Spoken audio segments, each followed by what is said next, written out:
welcome back to RevitaFest. I'm so excited to be back here with the most incredible carnivore human, and that is Dr. Anthony Chaffee. So, Dr. Chaffee is not just any neurosurgical resident, he's a testament to the symbiosis of academia, athleticism, and altruism.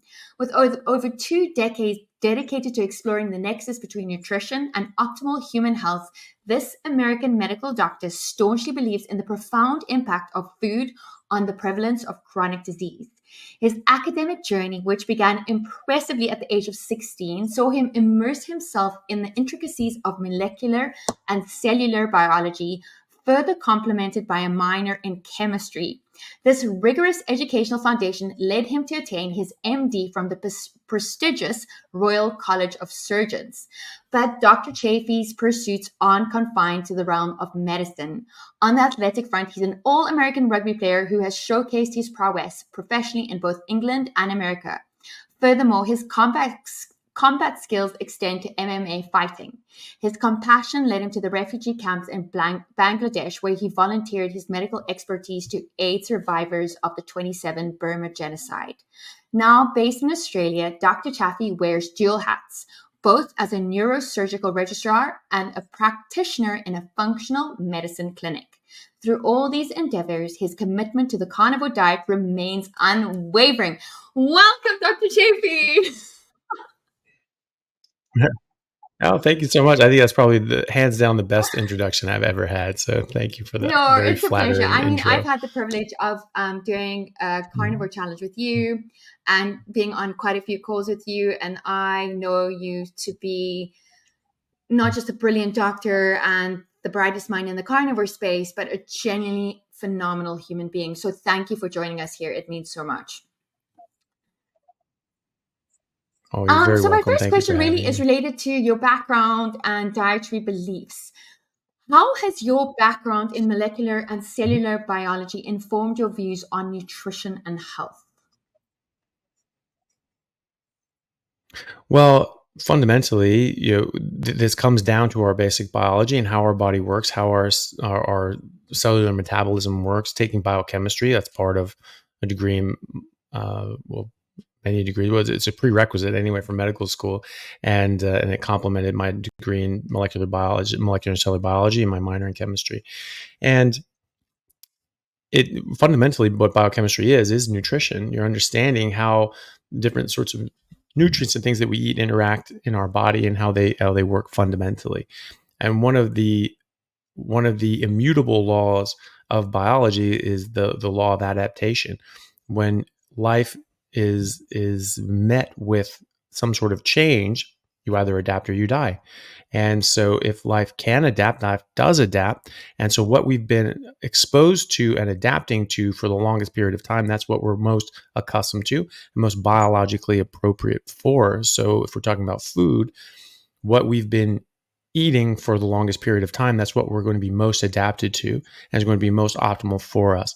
And humans and our ancestors have been eating meat, started eating meat about 6 to 8 million years ago, roughly. And that's when we split off from other primates, started eating more and more meat, became more and more human, had more and more adaptations and characteristics that exemplified and were benefited by eating meat. And then about 2.6 million years ago, we were eating largely meat, if not exclusively meat, especially when the ice ages hit. And so for the past 2 million years plus, we have been apex predators, top of the food chain. An apex predator, by definition, is a carnivore. And so biologically, we have been adapting and adapted to benefiting from eating meat. Now, we went through ice ages. We didn't have any plants to eat. And so we were only eating meat. And you don't just eke your way through an ice age. You either thrive or you go extinct. And we not only thrived, we dominated. We became the most dominant species on Earth.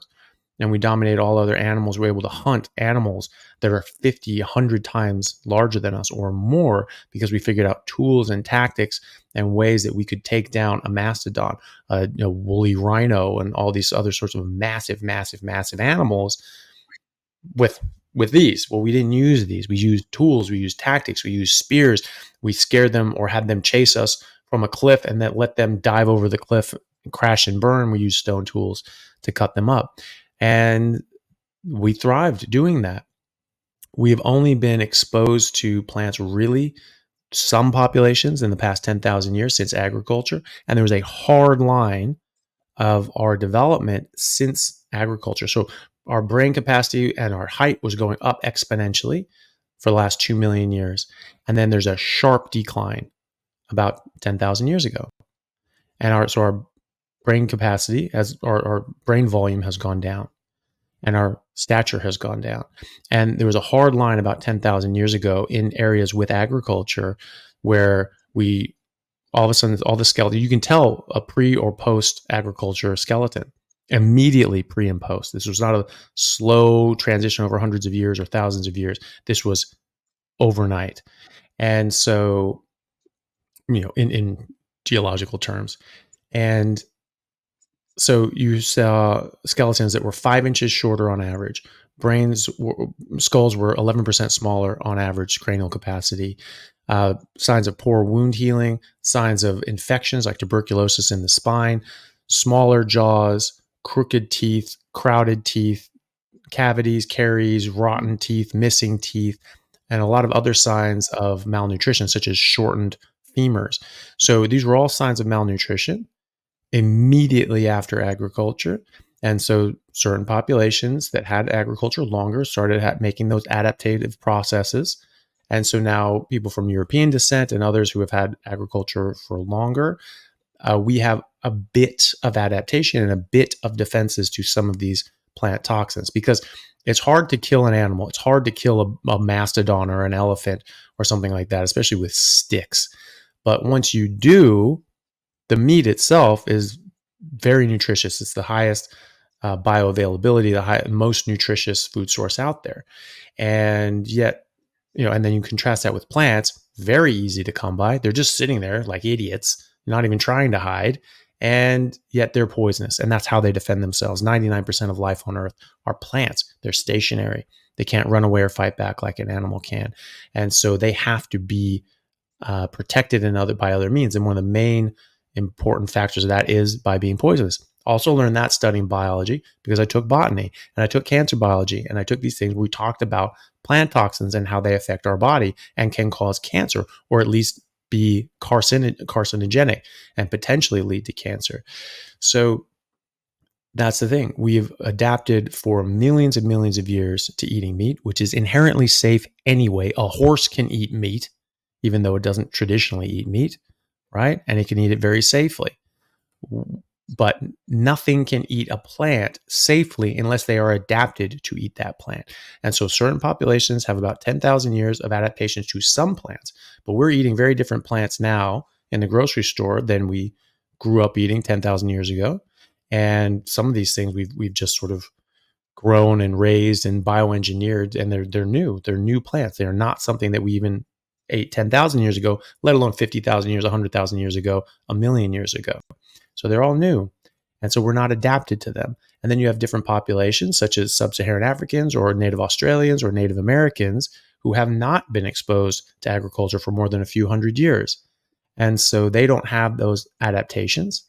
And so they are much more susceptible to these plant toxins than other populations are. And that's why you see a much higher prevalence of these so-called chronic diseases in these native populations. They used to be called the diseases of the West. When Western countries and powers would go to Africa or Australia or North America, to these areas that were only eating meat, they were not getting the same diseases that we saw in Western cultures. These were termed diseases of the West, because only Western people in Western cultures got these diseases. And they said, well, these people don't get that. That's interesting. These must be just local to us. But then when those natives started eating the food of the West, they started getting the diseases of the West. And because they didn't have those adaptations, they actually get it at a much higher rate. So I actually learned this as a child living in America, that when Native Americans are eating a Western diet, they are 4 times as likely to get obesity, heart disease, diabetes, cancer, and all the other chronic illnesses that we have face nowadays. And I remember thinking at the time, like, well, doesn't that mean the food is causing the disease? Because if you don't eat the food, we don't get the disease. or if they don't eat the food, they don't get the disease, and we eat the food and we get the disease, we just get it at a lower rate. And what's a Western diet? What's a non-Western diet? What are they eating that we're not, and vice versa? Well, they didn't say it at the time, but they were just high-fat carnivores. They were just eating meat. And so when they do that, they do great. The Native Americans, there was a study that showed that in the 1800s, the Native Americans were the tallest human beings on Stop. Earth. Now that is not the case. So that was when they were just eating bison. And then Buffalo Bill came through and wiped out all the, well, with help, he wiped out all the buffaloes, all the bison herds in America. And you're talking about over 100 million bison. It's pretty crazy. I think it's a Pyrrhic victory. It really, really destroyed the flora and fauna of America, not to mention entire livelihoods and health of entire people, but including ourselves.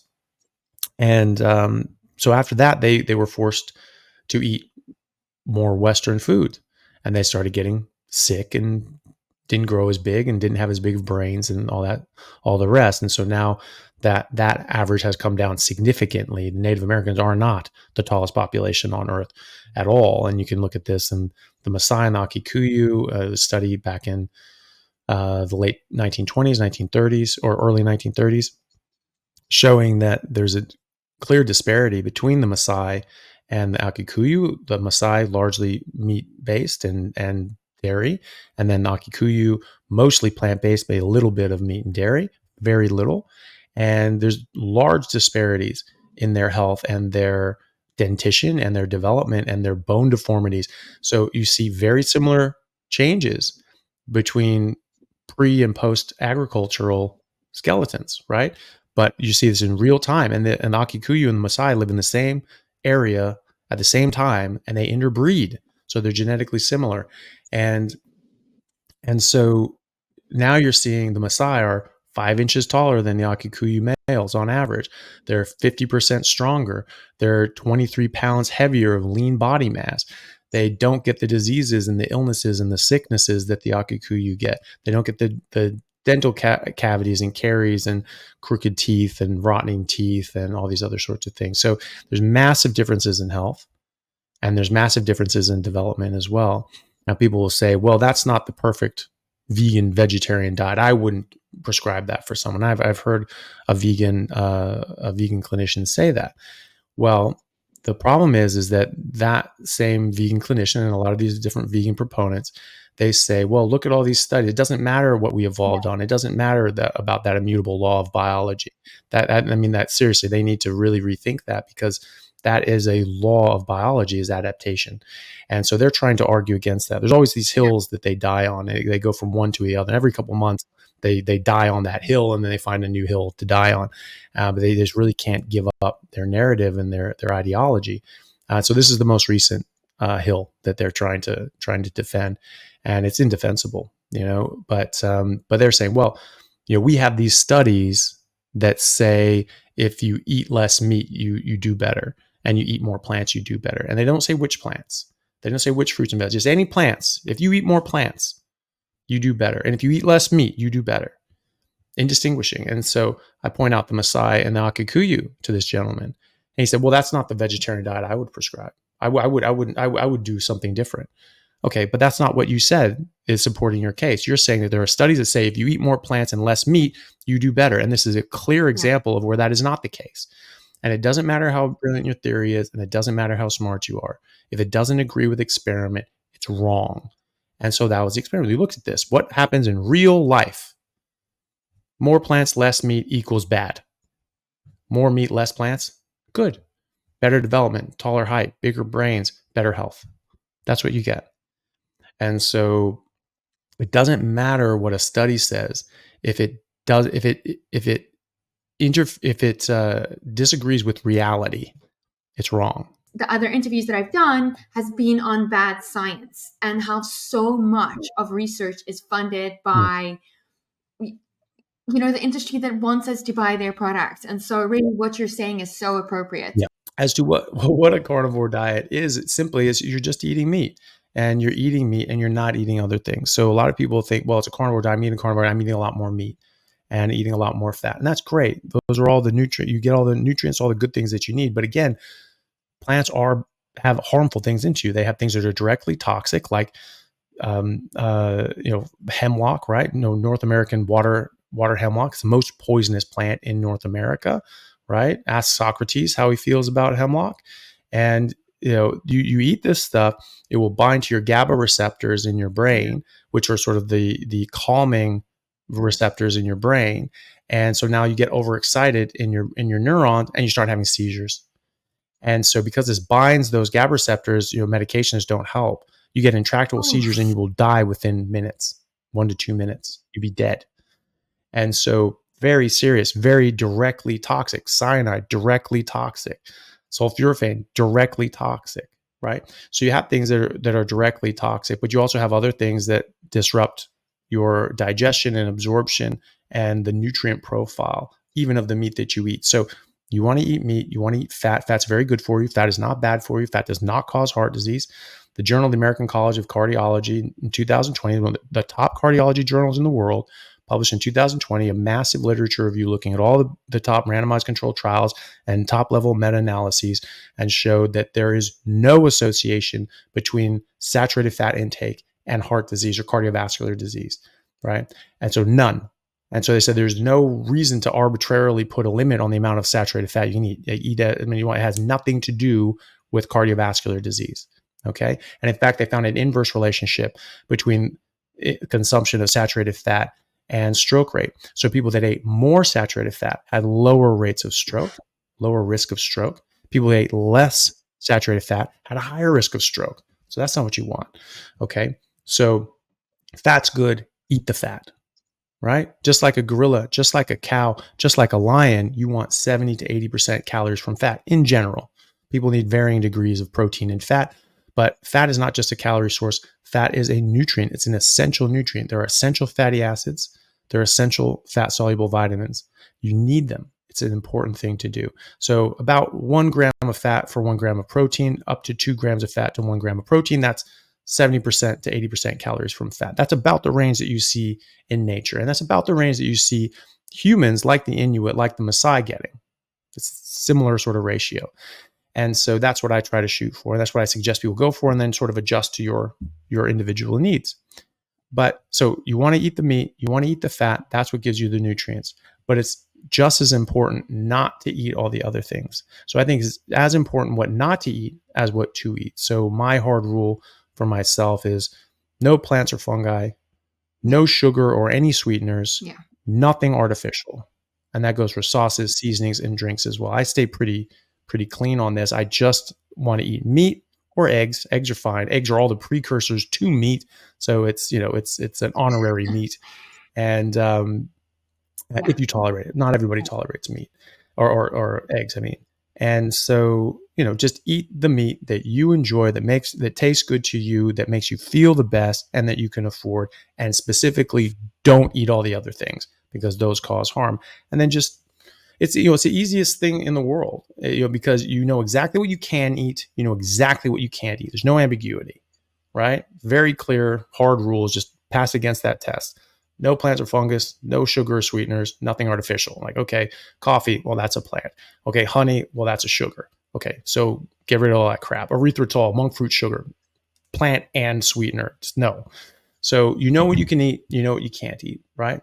You don't have to worry about portion sizes. You don't have to count calories. You don't have to count macros. I've never seen a koala pull out a calculator to figure out their macros, right? If you need a calculator to figure out what to eat, you're probably eating the wrong thing. You should be able to eat naturally. You should be able to listen to your body's signals. All animals in the wild know when they're hungry, and they know when they can stop eating. And so you just go by taste. If meat tastes good, you're getting a signal from your body saying, yes, good boy, eat more, that was good, do it again, right? But you get negative feedback. That's how you know it's something that's not addictive, like sugar or cocaine. The more you do, the more you want to do, right? So it's positive feedback. The more you do, the more you want to do. But meat and fat is negative feedback. The more you eat, every time you eat it, it tastes slightly less good and less good and less good and less good till you get to the point where it doesn't taste good at all. It's the same meat cooked at the same time. It's the same chemicals, but it's not giving the same chemical reaction, because your brain doesn't need those nutrients anymore. It's saying, hey, no, we don't need those. You can actually track, your stomach actually tracks your nutrients in your stomach. There's receptors in your stomach that can track your macros and micros tracks up to your brain and says, hey, this is what's coming down the pipe, right? So you don't need to absorb it 3 hours later to know that, no, that was enough. You need to know before that, right? Because it takes hours. And so you don't want to eat 3 hours after the mark, you want to stop right when you need to stop. And so you just eat until meat stops tasting good. So you eat as much as you comfortably want and enjoy. So I tell people, eat as much as you want. And they say like, oh, I hate this because I'm trying to finish this whole thing. And halfway through, it tastes horrible. And it takes me 2 hours to finish it. No, you were finished 2 hours ago when it stopped tasting good.